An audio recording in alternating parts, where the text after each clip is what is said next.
नमस्कार, स्वागत है आप सभी का ट्रेडर्स हॉटलाइन में। ये कार्यक्रम अब अगले आधे घंटे तक आप मेरे और कंचन के साथ दिखेंगे। बट इस सीरीज़ का दूसरा दिन और नवंबर की सीरीज़ का एक बहुत ही पेनफुल अक्टूबर के बाद किसी भी लिहाज से अब तक बिल्कुल ठीक नहीं रहा है।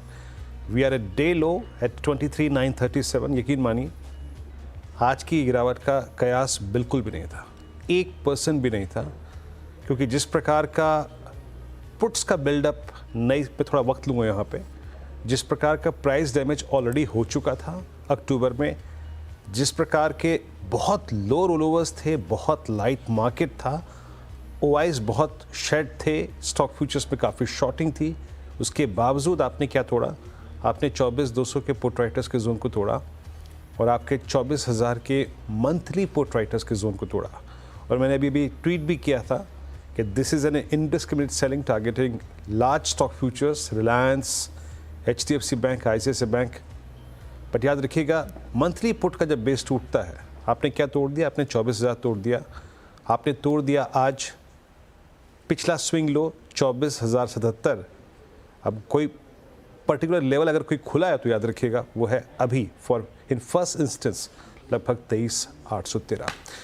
कंचन, गुड मॉर्निंग। बट वाकई आज एक बहुत पेनफुल सेशन। आइए शुरुआत करते हैं सुर्खियों से। हफ्ते के पहले कारोबारी दिन बाजार में चौतरफा बिकवाली। निफ्टी 300 पॉइंट फिसलकर 24,000 के नीचे। वहीं बैंक निफ्टी में भी दबाव। मिड कैप स्मॉल कैप में सबसे ज्यादा गिरावट, 8% चढ़ा इंडिया विक्स।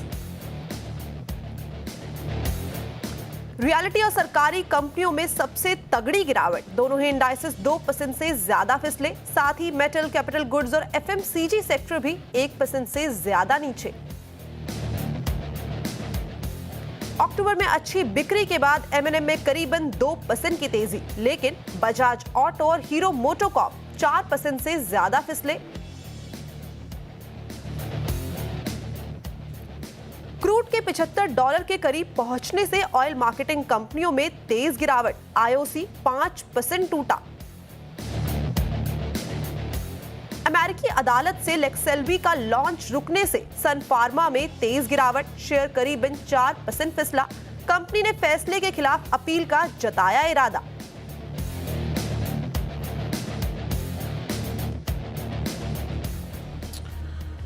ओके, तो आपने अभी तक की सुर्खियां देखी। अब आशीष बहदी जी से बात करते हैं। आज कार्यक्रम में हमारे साथ मौजूद हैं, आपके प्रश्नों के उत्तर वही देंगे। आशीष, जिस प्रकार के स्टैट्स के साथ हम इस सीरीज में आए थे, फ्रेंकली स्पीकिंग, आपको क्या इस बात की उम्मीद थी कि अपने आप को प्लेस किया था आपने इस फॉल के लिए, और क्या सरप्राइज किया आज के इस बिहेवियर ने आपको इंडस्ट्रीज के?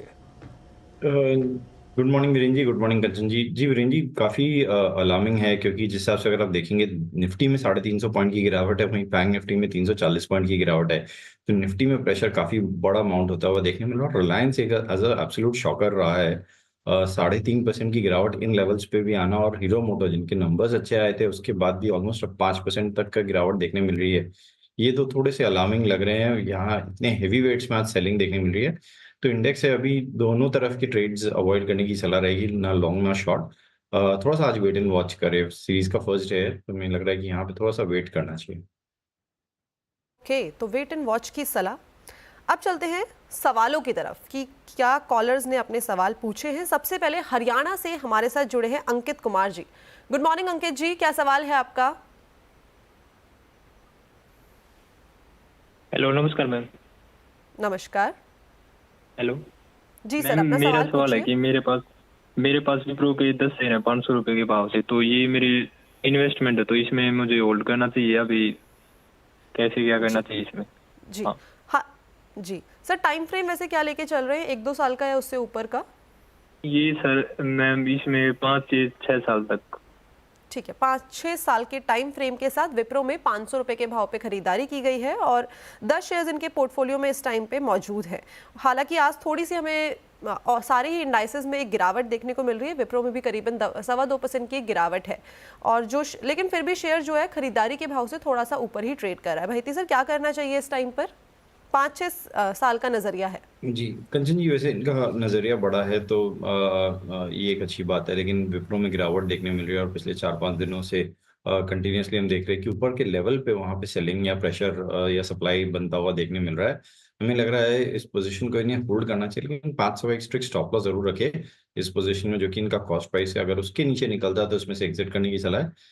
वैसे हम यहाँ से एंटिसिपेट कर रहे हैं कि शायद आईटी में एक वापस बाउंस बैक देखने मिल सकता है। विप्रो अपने 20 टाइम पर प्लेस्ड है, तो यहाँ से एक बाउंस बैक देखा जा सकता है। शॉर्ट टर्म में शायद इसमें वापस 560 तक का जोन देखने मिल सकता है, बट इनका सिंस लॉन्ग टर्म का व्यू है तो सिर्फ इनका जो स्टॉप लॉस एरिया है वो इनके कॉस्ट पे रख।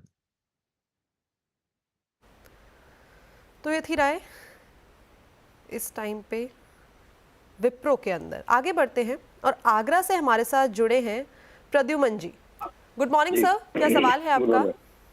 मैडम मेरे पास जियो फाइनेंस के शेयर है 323 रेट के करीब 500 जी, और टाइम फ्रेम क्या लेके चल रहे हैं सर? 2 से 3 साल तक। ठीक है, तो ये थी राय जियो फाइनेंस। ये सवाल है जियो फाइनेंस पे। भाई सर क्या करना चाहिए इस टाइम पे? हालांकि एक पूरे बाजार में गिरावट है और जियो के अंदर भी करीबन 2% की गिरावट है। 2 साल का टाइम फ्रेम है और जो खरीदारी का भाव है वो है 323 रुपये का। 500 शेयर्स इनके पोर्टफोलियो में है। अभी जो प्राइस चल रहा है केवल 3 रुपये नीचे ही ट्रेड कर रहा है। जी, जिस हिसाब से पूरे मार्केट में गिरावट देखने मिली है और स्पेसिफिकली रिलायंस में गिरावट देखने मिली है, उस हिसाब से उस कंपेयर में जियो में अभी भी अच्छी खासी स्ट्रेंथ देखने मिल रही है। एक उसने अपना जो बेस था 310 का, उसे अच्छे से होल्ड किया है, जो कि अगस्त के लो था वहां पे उसे होल्ड किया है। हमें लग रहा है कि 310 के करीब का एक स्टॉप लॉस लगाकर इस पोजीशन में बने रहे।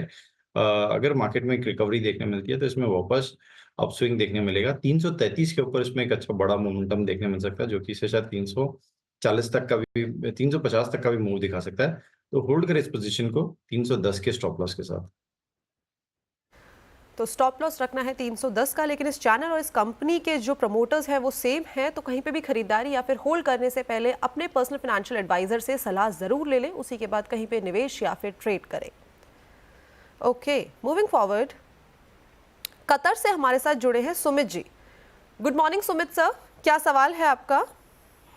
Good morning, ma'am. First of all, I just want to say thank you to CNBC for sharing their guidance, knowledge with us, and which really help us to, make my portfolio.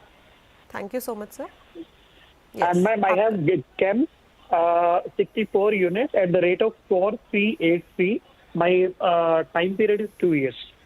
Okay, तो इनके पास है computerise management services. इस time पे जो current भाव चल रहा है वो हालांकि ऊपर चल रहा है। 4383 की इनकी खरीदारी का भाव है और 4638 इस टाइम पे करंट मार्केट प्राइस है, हालांकि अच्छा खासा। और आज भी इतनी जो हमें गिरावट बाजार में देखने को मिल रही है, यहाँ पे करीबन 3% की तेजी ऑलरेडी आ गई है अब तक के सेशन में। बहिती सर क्या करना चाहिए? 64 शेयर्स हैं इनके पोर्टफोलियो में, 2 साल का नजरिया है। होल्ड करे सिंस इनका नज़रिया काफ़ी अच्छा लंबा है। हमें लग रहा है कि इस पीरियड में शायद एनएससी का आईपीओ भी क्रिस्टलाइज हो जाएगा, तो यहाँ पे होल्ड करें। जहाँ हम देख रहे हैं कि मार्केट में इतनी खासी गिरावट देखने मिली है और स्पेसिफिकली मिड कैप में काफ़ी गिरावट देखने मिल रही है। वहाँ पे अगर मैं कैम्स की बात करूँ तो ये 5000 का इसका ऑलमोस्ट 4900 का रिसेंट हाई था और उसके काफ़ी पास में ही ट्रेड कर रहा है। आज भी एक अटेम्प्ट जरूर लिया था उस साइड में और अभी भी स्ट्रेंथ दिख रही है, तो होल्ड करें इस पोजीशन को। जो स्टॉप लॉस इन्हें मेंटेन करना चाहिए वो 4400 के करीब का एसएल मेंटेन करें और इस पोजीशन में बने रहे। ओके, तो स्टॉप लॉस के साथ यहाँ पे बने रहने की सलाह। ये थी राय कैम्स पर। आगे बढ़ते हैं और सिलीगुड़ी से हमारे साथ जुड़े हैं सुरेश कुमार गोयल जी। सुरेश जी नमस्कार, क्या सवाल है आपका? नमस्कार मैडम, वो है मेरा एक आईओसी के ऊपर में शेयर है। 100 शेयर है, 145 रुपये का बाइंग प्राइस है, क्या करना चाहिए इसमें? नजरिया कितना टाइम का है, मतलब क्या टाइम फ्रेम लेके चल रहे हैं? लॉन्ग टाइम का ही है वैसे में। ओके, लॉन्ग टर्म के नज़रिए के साथ आईओसी में इन्होंने खरीदारी की है। 100 शेयर्स खरीदे हुए हैं और 145 रुपये के भाव पे है आज। हालांकि इसमें 5-5.5% की एक गिरावट देखने को मिल रही है क्रूड प्राइस के चलते। बहिती सर ओवर टू यू। कंचन जी, इसमें गिरावट यहाँ से और बढ़ते हुए देखने मिल सकती है। ऑलरेडी 5% की गिरावट है और सीरीज के स्टार्ट में शॉर्ट बिल्टअप काफ़ी एग्रेसिवली बन रहे हैं। जिस हिसाब से वॉल्यूम अगर आप देखें तो ऑलरेडी 18 मिलियन शेयर का वॉल्यूम हो चुका है, जो कि लास्ट वीक का एवरेज वॉल्यूम था उसके आसपास में है। लास्ट वीक में एवरेज 20 मिलियन शेयर का वॉल्यूम था, तो मुझे लग रहा है शायद यहाँ पे गिरावट और देखने मिल सकती है और 130 तक भी ये शायद काउंटर जाता हुआ देखने मिल सकता है। तो यहाँ पे एक बार इन्हें एग्जिट करने की सलाह रहेगी। ओके, तो यहाँ पे है एग्जिट की सलाह इंडियन ऑयल के अंदर। आगे बढ़ते हैं और बैंगलोर से हमारे साथ जुड़े हैं गौरव जी। गुड मॉर्निंग गौरव, क्या सवाल है आपका? Good morning. मेरे पास चोला इन्वेस्टमेंट फाइनेंस के 2080 शेयर हैं 1485 के भाव में। मेरा सवाल है, शुड आई होल्ड इट और उसको बेचना चाहिए? ओके, तो 1485 के प्राइस पे इन्होंने ख़रीदारी की है और जो करंट मार्केट प्राइस है वो है 1266। ऑलरेडी 200 रुपये के करीबन लॉस में है। बहिती सर, यहाँ पे लॉस बुक कर लेना चाहिए या यहाँ पे थोड़ा सा हमें इंतज़ार करना चाहिए? जी, एक वन वे फॉल हमने देखा चोला इन्वेस्टमेंट में ऑलमोस्ट मिड ऑफ अक्टूबर से, और अभी 28 अक्टूबर को जिस हिसाब से गिरावट बनी थी 7-7.5% की, स्टॉक 200 डेमा के नीचे स्लिप हो गया और यहाँ पे अब एक ये बेस्ट पार्ट है कि एक सपोर्ट एरिया के पास आ गया और होल्ड करने का अटेम्प्ट कर रहा है यहाँ पर। तो होल्ड करे इस पोजीशन को, एक स्ट्रिक्ट स्टॉप लॉस जरूर मेंटेन करे 1240 का। अगर उसके नीचे स्लिप होता है तो यहाँ पे शायद गिरावट और बढ़ते हुए देखने मिल सकती है। तो 1240 का स्टॉप लॉस लगाकर बने रहे इस पोजीशन में। ओके, तो ये थी राय चोला इन्वेस्टमेंट पर। मूविंग फॉरवर्ड, वेस्ट बंगाल से रंजीत जी हमारे साथ जुड़े हैं। गुड मॉर्निंग रंजीत जी, क्या सवाल है आपका? हाँ, मॉर्निंग मैम। जी सर, अपना सवाल पूछिए। मैम, मेरा सवाल था एचडीएफसी बैंक पे। ये मेरा 30 शेयर लिया हुआ है 1610 पे और मैं 6 मंथ के लिए वेट करना चाहता हूँ। सो ये 2000 का रेंज क्या मुझे मिल पाएगा? जी बहिती सर, 2000 का लक्ष्य हमें 6 महीने में देखने को मिल सकता है क्या? 1610 का इस टाइम पे खरीदारी का भाव है एचडीएफसी बैंक। जी कंचन जी, 2000 का तो टारगेट शायद 6 महीने में नहीं आता हुआ देखने मिले, क्योंकि इसमें सप्लाई काफ़ी आ जाती है ऊपर के लेवल पे। सेटअप अच्छा बना हुआ है वीकली और डेली में। आज भी हम देख रहे हैं कि एचडीएफसी बैंक ने ही फुल सपोर्ट दे रखा है बैंक निफ्टी को, जहां आईसीआईसीआई और एक्सिस ऑलमोस्ट 1.5 से 2% गिरावट में है। एचडीएफसी बैंक फ्लैट ट्रेड कर रहा है, तो इनहेरेंट स्ट्रेंथ बन चुकी है स्टॉक में। लेकिन ज़रूर 2000 का एक जो स्टीप लेवल है इनका, वहां तक आने में इन्हें टाइम देना पड़ेगा। शायद शॉर्ट टर्म में जो इनके लेवल्स देखने मिल सकते हैं इन्हें, वो 1850 तक के मोमेंटम यहाँ पे देखने मिल सकता है, सब्जेक्ट टू मार्केट में स्टेबिलिटी रिज्यूम होती है। तो होल्ड करे इस पोजीशन को। जो इन्हें स्टॉप लॉस मेंटेन करना चाहिए वो 1700 का कैसे मेंटेन करे। ओके, तो 1700 के स्टॉप लॉस के साथ यहाँ पे करें एचडीएफसी बैंक में होल्ड। इस टाइम पे बाजार देखा जाए तो निफ्टी में लगातार गिरावट, करीबन 385 पॉइंट्स की गिरावट। बीएसई हीट मैप में 30 में से जो 27 शेयर्स हैं वो लाल निशान पे ट्रेड करें और केवल 3 ही ऐसे शेयर्स हैं जो इस टाइम पे ग्रीन मोमेंटम में बने हुए हैं। ये वक्त है एक छोटे से ब्रेक का। ब्रेक के बाद वापस से जुड़ेंगे कुछ और सोशल मीडिया के सवालों के साथ। टुडेस हॉटलाइन में आप सभी का फिर से स्वागत है। बाजार दिन के इस वक्त निचले स्तरों पर ट्रेड करता हुआ और 23,918 मतलब क्या है कि आपने अक्टूबर के लो को वायलेट किया, तोड़ा। अब आप 24,000 के नीचे हैं और सही मायने में अब आपके पास कोई तर्कसंगत सपोर्ट नहीं है, याद रखिएगा, क्योंकि 24,000 पे फाइनली आपके मंथली पुट राइटर्स थे और वो कुछ देर पहले मैंने टिप्पणी की थी ना, करीब 23,913 तक का, 23,813 का स्विंग पॉसिबल है। आप उसकी आधी जर्नी तय कर चुके हैं और एक चीज़ याद रखिएगा, जो 200 डे एक्सपोनेंशियल मूविंग एवरेज है निफ्टी का, वो प्लेस्ड है एग्जैक्टली 23,500 के आसपास। तो डीप डाउन साइड खुलता हुआ। और एक अच्छी चीज़ है कि अभी तक निफ्टी बैंक जो है वो पार्टिसिपेट नहीं कर रहा है इस डाउन साइड में। एक बड़े गैप डाउन के बाद निफ्टी बैंक समहाउ वो जो 100 डे एक्सपोनेंशियल मूविंग एवरेज है उसकी ट्रैजेक्टरी को होल्ड करता हुआ, बट पेन है। कंचन, अगला प्रश्न लीजिए। ओके, अगले कॉलर हैदराबाद से हमारे साथ हैं उपाध्याय जी। गुड मॉर्निंग उपाध्याय जी, क्या सवाल है आपका? मैडम, मेरे पास जुलाई 2023 मैंने 100 शेयर भारत बिजली के लिए थे 3,312 रुपीज। ओके, तो मेरे को इसका 100 के 200 हो गए, तो मेरे पास इसका स्प्लिट हुआ था जब मैंने 100 शेयर तो बेच दिए 5,000 में। अभी मेरे पास 100 शेयर है होल्डिंग, तो मेरे को क्या करना चाहिए? स्टैंड करना चाहिए या मुनाफा बुक कर लेना चाहिए? ठीक है बहेती सर, भारत बिजली का एक बार चार्ट देखिए, क्या करना चाहिए इस टाइम पे? जो प्राइस है वो है 4,572 के करीबन और खरीदारी का भाव है 3,315 का। 100 शेयर्स हैं इनके पास। प्रॉफिट बुकिंग कर लें या होल्ड करें? जी कंचन जी, देखिए यहाँ पे एक स्टॉक तो कंसोलिडेट कर रहा है ऊपर के लेवल पे, और इसमें ऐसी कोई खास गिरावट देखने नहीं मिली है। बट जिस हिसाब से मार्केट में मेहम बन गया है, और मार्केट में जिस हिसाब से जहाँ भी प्रॉफिट दिख रहा है वहाँ पे एक प्रॉफिट टेकिंग का मोड देखने मिल रहा है clearly mid cap and small cap में। तो हमारी सलाह रहेगी कि यहाँ पे एक बार थोड़ा सा प्रॉफिट इन लेवल्स पे प्रॉफिट बुक कर लें। चलिए अब एक काम करते हैं, कुछ जो प्रश्न ट्विटर पे आ रहे हैं उनको इंक्लूड करते हैं इस कार्यक्रम में, क्योंकि रनिंग मार्केट में जो लॉसेस हो रहे हैं या फिर प्रॉफिट्स हैं पुट्स पे, थोड़ा सा उनको कवर करने की कोशिश करते हैं। तुषार जी ने एक प्रश्न पूछा है, sir bought IndiGo 3950 put option @ 128। Director साहब ज़रा प्लीज़ नवंबर की 3950 की पुट रखिएगा इंडिगो की। अब तुषार जी, आपका ट्रेड मेरे ख्याल से लॉजिकली बहुत अच्छा था, और क्योंकि आपने इसकी पुट ऑप्शन ली थी, हमारे पास यहाँ पे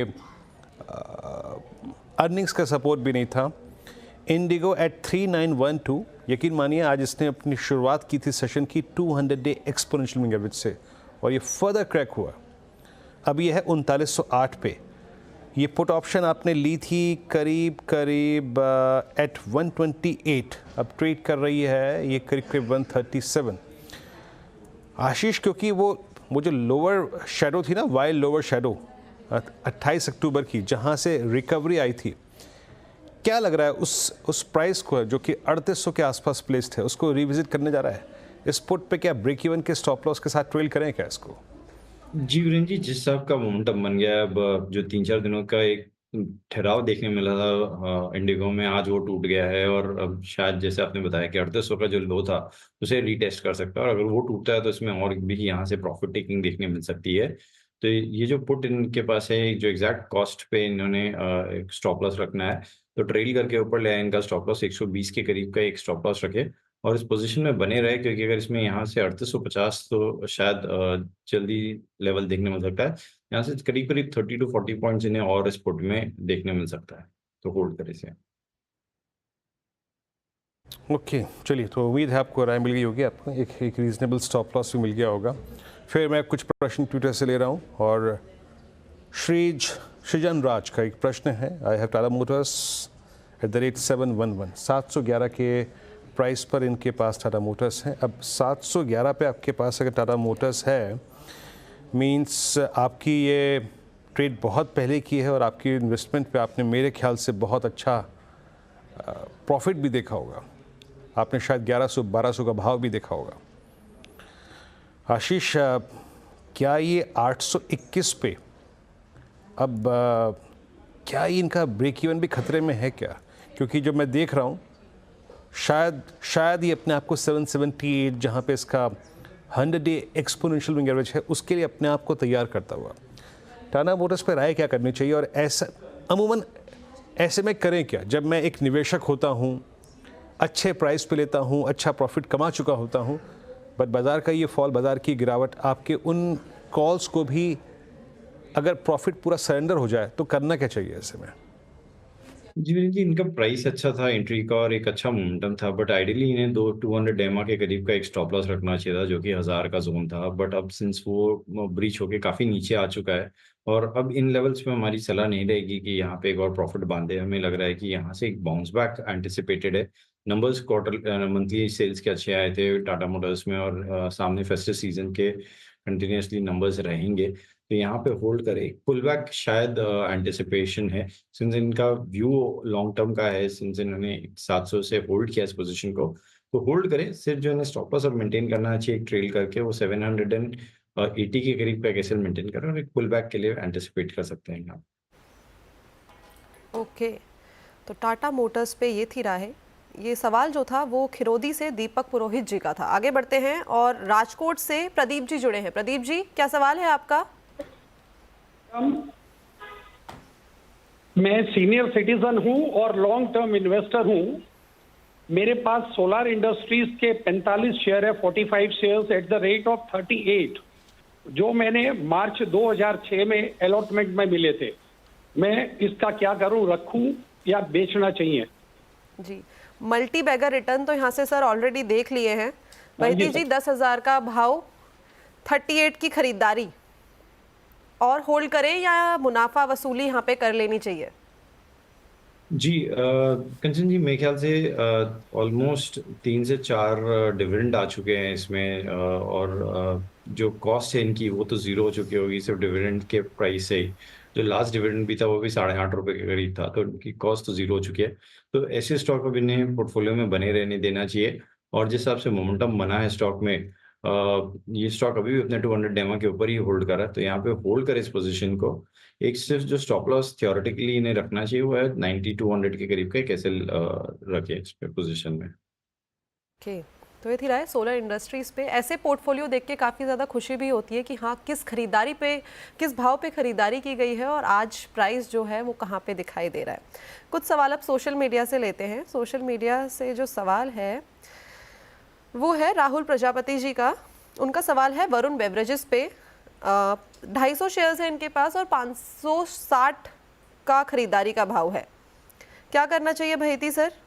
जी, होल्ड करें इस पोजीशन को, क्योंकि काफ़ी जो गिरावट देखने मिली थी वरुण बेवरेजेस में 7 अक्टूबर में आफ्टर द न्यूज़ फ्लो, वो वापस एक पुल बैक देखने मिला है और स्टॉक अपने 20 डेमा के आसपास में ही होल्ड कर रहा है। आज भी हमने देखा कि एक अच्छी रिकवरी देखने मिली है इंट्राडे से लो से 20 डेमा से ही, और स्टॉक अभी भी ग्रीन में ट्रेड कर रहा है। तो यहाँ पे पोजीशन में बने रहे, स्ट्रेंथ काफ़ी अच्छी बनी हुई है इसमें। जो इन्हें स्टॉप लॉस मेंटेन करना चाहिए वो 580 के करीब का एक एसएल मेंटेन करे। हमें लग रहा है शायद इसमें वापस पुल बैक देखने मिल सकता है और ये स्टॉक 650 तक का जोन दिखा सकता है इन्हें शॉर्ट टर्म में। ओके, तो शॉर्ट टर्म में 600 तक के एक टारगेट की उम्मीदें जताई जा रही है वरुण बेवरेजेस के अंदर। आगे बढ़ते हैं और दूसरा सवाल है लक्ष्मी ऑर्गेनिक के ऊपर। लक्ष्मी ऑर्गेनिक है इनके पोर्टफोलियो में और 465 शेयर्स हैं इस टाइम पे। खरीदारी का भाव है 255 रुपये और इस टाइम चार्ट देखें तो थोड़ा सा डाउन साइड में 3% की लगातार गिरावट है। इनफैक्ट पिछले एक महीने में लगातार हमें डाउन साइड यहाँ पे देखने को मिल रहा है, करीबन 2.5% की गिरावट वहाँ पे भी है। भैती सर, क्या करना चाहिए? जी कंचन जी, गिरावट है और पूरे केमिकल सेक्टर में प्रॉफिट टेकिंग देखने में मिल रहा है और हमें लग रहा है कि शायद यहाँ पे ये गिरावट और बढ़ते हुए देखने मिल सकती है। स्टॉक अपना 20 डेमा आज तोड़ रहा है और अगर ये इस लेवल पे क्लोज देता है तो शायद इसमें 200 डेमा भी वापस टेस्ट होगा। सिंस ये प्रॉफिट में है तो यहाँ पे हमारी सलाह रहेगी कि इसमें एक बार प्रॉफिट बांध ले। ओके, तो थोड़ी बहुत यहाँ पे प्रॉफिट बुकिंग की सलाह लक्ष्मी ऑर्गेनिक पर। आगे बढ़ते हैं। अगला सवाल है स्टील अथॉरिटी ऑफ इंडिया। ये सवाल आया है राजकोट से राजेंद्र जी का। इनके पास 100 शेयर्स हैं 127 के भाव पे।